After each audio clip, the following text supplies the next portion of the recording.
Hi guys, and welcome to the Craft Beer Channel, and definitely the bleakest month of the year. It's January, isn't it, guys? It's January, and it's horrible, and some people, for some reason, decide what could make this month even worse. I'll tell you what, stopping drinking. Stop drinking. Yeah. But not us. No. We've gone around the country, we've spoken to lots of breweries, and we've found what we hope will be some of the bestest, newest British breweries. It's our tryanuary roundup.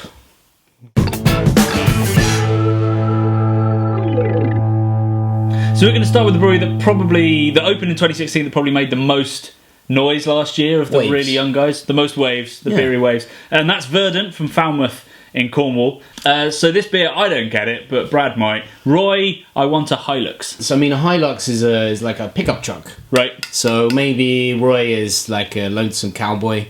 He wants a pickup truck to hang out in. I don't know. So it's Roy, I want weird. a Hilux. Oh, and an endless supply of this in your face. Orange juice pale ale. Yeah. So we're expecting something juicy. Orange probably juice hazy. pale ale, that sounds awesome. Yeah, but I think there's orange juice in it. But I think that's what they've gone for. Oh, blimey. Oh, it's tangoed. I got a big old waft of that. That's how cloudy that is. It's pretty murky. That's very much in the East Coast style. It doesn't say what malts they've used. It just says barley and oats. So hence some haze. And I guess they've hopped it during fermentation in the East Coast way. It's quite soft, quite rounded. It's very pithy. It's not like a tangy orange juice. It's No. a very soft kind of orange juice and lemonade kind of fruitiness. Yeah, it smells lovely. Pretty solid. It's pretty perfect. Can't really fault it. That is unbelievable. It's got a lovely, soft, fine bubble mouthfeel, bit like champagne. Yeah. And then it's loads of orange juice. There's not a lot else. It is orange juice, really, isn't it? But without it's the a bit of hot bitterness. bitterness. A little bit of bitterness, but not a lot. I'd say there's a little bit of grass on the end because those hops have been in that fermenter for so long. If they've gone in fermentation, it's a tiny bit of grassiness, but actually that just helps clean it up a little bit earthy at the finish. Lovely stuff. I get the hype. I get the noise. Good first pick. Yeah, absolutely. So beer number 2, we're going to go for, I think they're the newest. They must have only opened like October, November. Yeah, maybe? I went to meet them last night actually, and it's my local brewery just down in Deptford. So Well, let's hope it's good. yeah, So this is called Rodeo. It's by Villagers. Villagers. It's a good band, the Villagers, Yeah, but not the Villagers. an even better band, the Village People. I don't know if you've ever heard of them. I like to dance them when I'm in the club sometimes. Okay. Do they have craft beer at GAY? What? Archie used to work in 4Pure, and his brother, I can't remember his name, he works in Gypsy Hill. Oh, right. So they actually bought the kit off of the Gypsy Hill guys. They've got good heritage as well. Very good heritage, yeah. And they've got great tiles on the floor. This is the hexagonal ones. Yes, Yeah, those they're ones. awesome. Those I ones, love yeah. those tiles. So hopefully we'll go and visit them sometime soon. Absolutely. Well, unless it's terrible, in which case Unless it's terrible. But So that's where we go. this is a pale ale. It's hopped with. They give you all the information. So it's hopped with Cascade, Acatanum, and Magnum. So Magnum will be the bittering, Acatanum and Cascade will be the aromas. Acatanum, I don't know much about that hop, but it's in Punk IPA. It sounds like a sort of like a holy kind of blessing or something. Maybe like a satanic. Acatanum to you, sir. Acatanum. Yeah, indeed. So it's Cascadey. Yeah. It's got lemon and maybe a little bit of blueberry. Not much of the grapefruit that you usually get. No, I'm not getting a lot of grapefruit.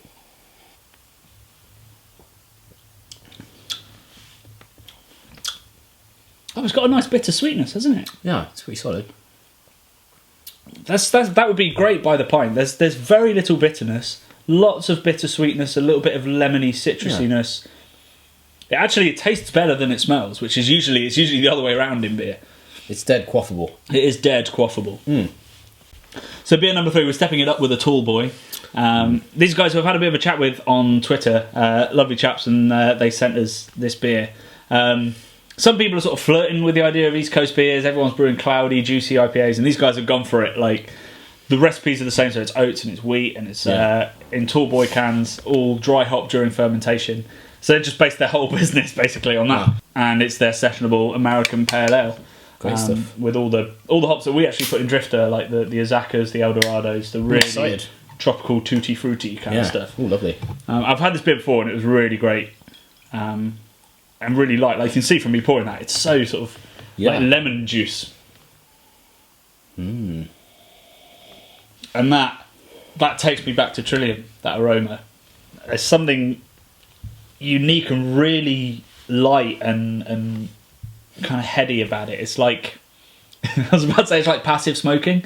It's not like you're inhaling it yourself. It's like someone else's. Right, and they're blowing it in your face. Well, not that aggressively. You're in the midst of someone smoking. Yes, it's like this, I don't know, like almost kind of passive, beautiful fruitiness that's kind of So it's like, like lemon and barley. Yeah, it is a lemon and barley, isn't it? Yeah. That's what I'm getting. It kind of, to me, it smells like the lemon and barley squash that you get. It's got that kind of vibe going on. But it might be lemon and grapefruit barley squash. There's definitely some tropical notes going on. Yeah.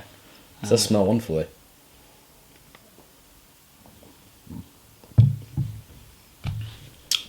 Yum. Yeah. Really good. Look, it's really back-ended, so you don't get much, and then you swallow, and the retronasal. If you don't know what that means, we've got a video at the end that'll tell you how and when you taste beer and how to do it properly. But right at the end, it just washes back over you, all that flavour. Straight back over. These guys, they actually, I think they're still using dry yeast, so they're not even getting the full effect, and that's what they're achieving. And they're starting this year with their own strain of yeast. So I think these beers are only going to get better. It's going to step up. Yeah, definitely. Amazing. So we've hit our final beer, and it's pretty telling that it's the first time I need to use one of these. These are going to be redundant one day, as far as I can tell. Completely different to the other three. These are all like hops. Little Earth Project are making, I guess, like sort of Belgian lambic or wild yeast inspired beers. So this is a Brett stock ale. Wow. So stock ale, sort of, I guess, in the same vein as like a saison. It was brewed by a pub or a farm, and it was made in the cold months and aged in wood. But it's a big old beer. Oh god. And it's aged in wood, mixed fermentation, so wild yeast that he's taken and he's developed himself. Yeah. So we're expecting a kind of blonde, strong Bretty ale with plenty of carb. Whoa! A waft of that Brett. Wow. That smells really lambic-y. That smells like there might be some lactobacillus in there, some pediococcus mayhaps. Oh, God, I don't even know that one. He's showing off now, isn't he? Yeah. So it's ciderous and funky and sherbety. Yeah. It's Strawberries farmyard, and but it's balsamic. not. Yeah, it's what I get. Quite nicely. It's kind of more juicy than acidic. Yes. Like the difference between concentrated orange juice and fresh.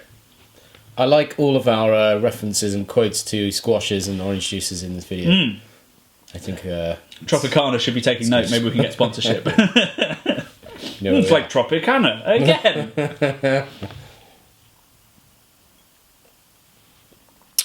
Oh, yum. It's pretty complex. Yeah. Wow.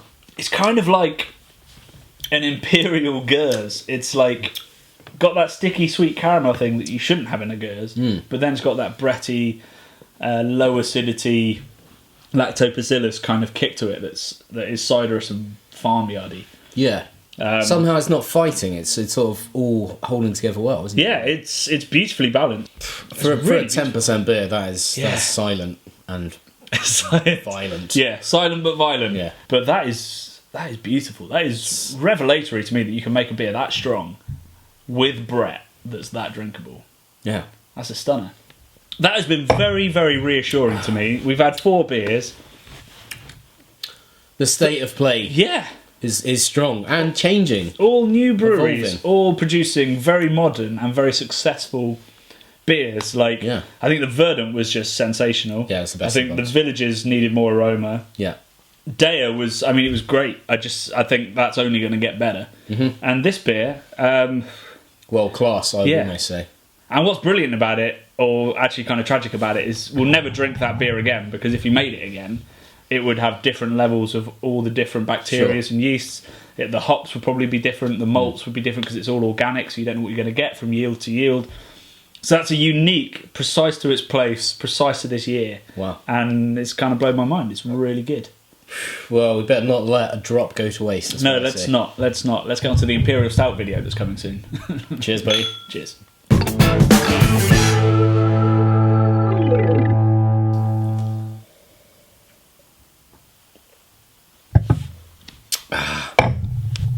That was good. Done? Very good. Done. Yeah? It was awesome.